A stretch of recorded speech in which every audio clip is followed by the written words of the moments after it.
Presentato oggi in Regione, partirà il prossimo ottobre DESPAR Study and Work, un percorso formativo biennale in collaborazione con ITS Accademia Nautica dell'Adriatico. È un percorso di crescita tecnica nei punti vendita e teorica in aula che permetterà a questi ragazzi di ottenere un diploma che è possibile poi spendere a livello europeo, ma noi lo facciamo perché abbiamo bisogno di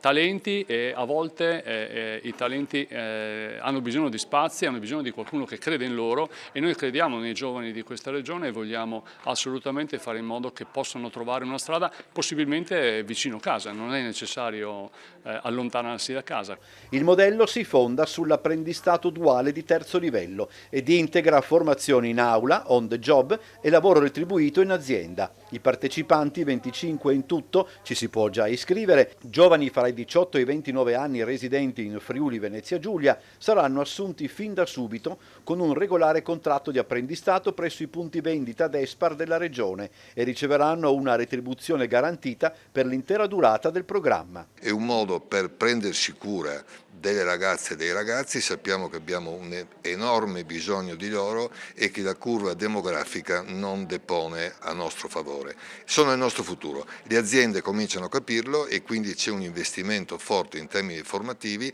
ma anche dando un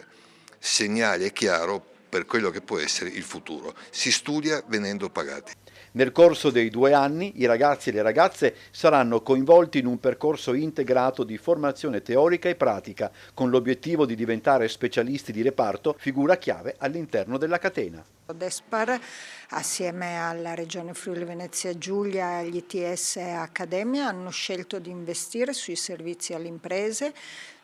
di investire sulla formazione pagata per 2 anni con una quinta qualifica EQF garantita alla fine del percorso e un'assunzione che parte con il percorso formativo.